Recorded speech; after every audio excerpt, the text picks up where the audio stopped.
Hi friends, மாமா பொண்ணு கல்யாணத்துக்காக சேலம் போயிருந்தோன்னு சொல்லியிருந்தேன்ல ஃப்ரெண்ட்ஸ். அன்றைக்கி வந்து நாங்கள் நைட்டு போயிருந்தனால ரொம்ப லேட் ஆயிடுச்சு. நைட்டு 11:30 ஆயிடுச்சு. தம்பி ஃபேமிலி அப்புறம் இன்னும் கொஞ்சம் ஒரு 50 பேருக்கு சாப்பாடெல்லாம் தீர்ந்துருச்சு. அப்புறம் மறுபடியும் எங்களுக்காக சாம்பார் சாப்பாடெல்லாம் வச்சு கொடுத்துருந்தாங்க ஃப்ரெண்ட்ஸ். அதுக்கு ஜீவிதா பாருங்கள் ஃப்ரெண்ட்ஸ் எங்களை எப்படி கலாய்க்கிறான்னு.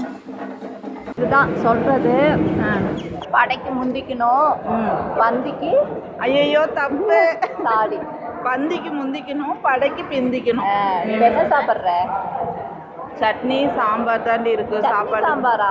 உளுந்து வடை, பொங்கல். லேட் ஆயிடுச்சுல. இட்லி அதெல்லாம் காலையில் தாண்டி சாப்பிடணும். காணா பிரியாணி கூட இல்லையா உனக்கு? பாவண்டி நீ. சரி சாப்பிடு, கிடைச்சத முடிச்சிட்டியா? பாருங்க ஃப்ரெண்ட்ஸ், இவங்கெல்லாம் கடைசியாக பந்திக்கு வந்தவங்க.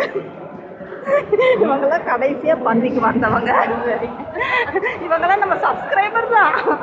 முகம் காமிக்க வேண்டான்னு கெஞ்சினாங்க, அதனால முகத்தை நான் காமிக்கல. இதுக்குதான் சொல்றது, படைக்கு பிந்திக்கணும், பந்திக்கு சொல்லானது மதியா வெறும் சாம்பார். சரி சாப்பிடுங்க. சாம்பார் காம்பினேஷனாக சட்னி வச்சு. சட்னியா? சரி ஏதோ ஒன்று.